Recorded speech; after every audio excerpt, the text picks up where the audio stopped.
Selamat bertemu kembali dalam pelajaran kita, yaitu tentang materi sistem reproduksi manusia.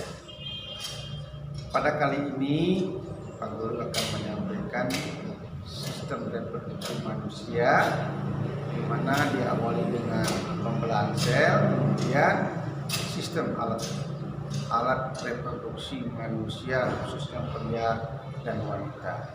Untuk lebih jelasnya kita lihat tayangan berikut ini.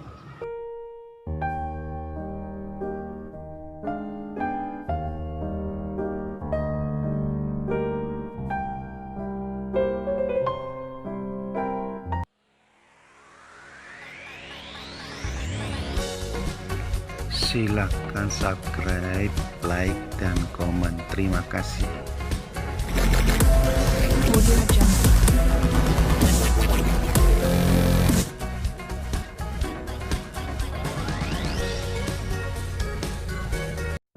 Setiap hari tubuh kita harus menghasilkan jutaan sel kulit untuk menggantikan sel kulit mati. Aktivitas normal masing-masing sel ini harus memiliki komplement lengkap yang dimulai dari bahan genetik. Sebelum pembelahan sel, di masa sel terbelah menjadi dua, sel identik DNA perlu direplikasi sehingga setiap sel anakan perempuan menerima salinan yang tepat. Berikut replikasi DNA. Kromosom yang mengembang di inti atom dan DNA sel mengembang dengan membungkusnya di sekitar inti protein histon. Terbentuk inti OH hem manik-manik ini pada sebuah senar, dan pada struktur itu disebut dengan kromatin sebagai sel yang bersiap untuk membagi gulungan kromatin di atas. Selanjutnya memperpendek dan mengkondensasi kromosom-kromosom yang direplikasi yang disebut dengan kromatis bersaudara. Replikasi DNA dan formasi kromatik adik adalah salah satu bagian dari seluruh siklus sel untuk mempersiapkan sel divisi sel yang berjalan melalui interfase yang bisa dibagi menjadi tiga fase yang berbeda. Yang pertama adalah selama G1 atau GAP. Satu fase semua organel dan komponen sitoplasma termasuk sentriol pada sel hewan mereplikasi yang kemudian masuk ke fase S atau sintesis. Fase DNA bereplikasi yang akhirnya selama G2 atau celah ke fase semua enzim yang dibutuhkan untuk membantu dalam proses sel. Pembagiannya paling banyak diproduksi oleh eukariotik. Sel yang menghabiskan banyak waktu untuk interfase dan periode yang sangat singkat waktunya sebenarnya membagi waktunya dalam sebuah proses yang disebut dengan mitosis sel. Sekarang siap berangkat melalui mitosis yang terdiri dari profase, metafase, anafase, dan telofase. Selama profase, kromosom mengembang dan menjadi terlihat muncul sebagai dua saudara kromatid yang diadakan bersama sentromer. Sitoskeleton disesambel sebagai gelendong mulai terbentuk di sel hewan. Sentriol memainkan peran penting dalam distribusi kromosom dan membagi sel yang dipancarkan oleh sentriol. Tiang yang berlawanan membentuk jembatan. Mikrotubulus disebut gelembung aparatus dan amplop nuklir rusak menjelang akhir profase. Kromosom yang melekat pada protein di sentromer, mereka ini disebut dengan orkes kinetik. Mikrotubulus dari masing-masing tiang bergerak menuju kromosom atau katulistiwa. Sel selama metafase adalah semua kromosom yang diselaraskan di katulistiwa sel yang disebut dengan anafase. Metafase dimulai dengan degradasi protein yang terus bersama-sama membelah, membebaskan kromosom individu secara gratis.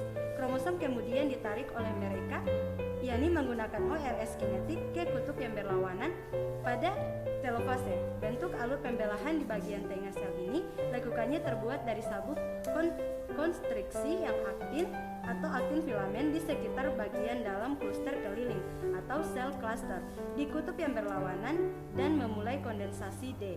Sebagai amplop nuklir, reformasi sekitar mereka aparatus spindel disembel seperti mikrotubulus dipecah menjadi monomer tubulin yang digunakan untuk bentuk sitoskeleton saudara perempuan.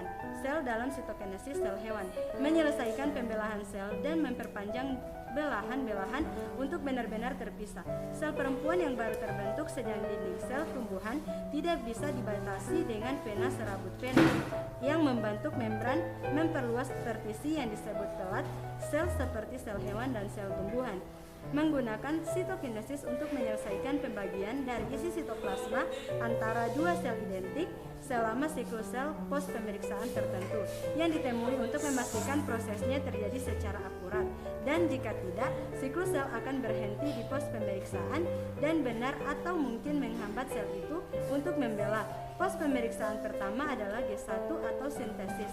Pos pemeriksaan yang dianggap sebagai yang utama, titik di mana siklus sel berlanjut atau menghentikan sinyal dan pertumbuhan eksternal. Faktor dapat mempengaruhi siklus sel dan mempengaruhi kemajuan, atau sebelum ini pos pemeriksaan ini dianggap sebagai yang utama, di mana titiknya siklus sel ini berlanjut atau menghentikan sinyal dan pertumbuhan eksternal. Faktor ini dapat mempengaruhi siklus sel dan kemajuan dari siklus sel ini. Pos pemeriksaan kritis pada G2 memungkinkan sel yang berhasil menyelesaikan ketiga fase interfase untuk memulai mitosis. Pos pemeriksaan terakhir adalah kromosom yang telah menempel pada benang-benang spindel dalam persiapan untuk menuju anafase. Faktor ukuran sel dan keadaan nutrisi sel, semuanya faktor yang berkontribusi dalam siklus sel adalah menuju peraturan. Oke guys, silakan subscribe supaya bertambah channel untuk Anda lebih meningkat. Terima kasih.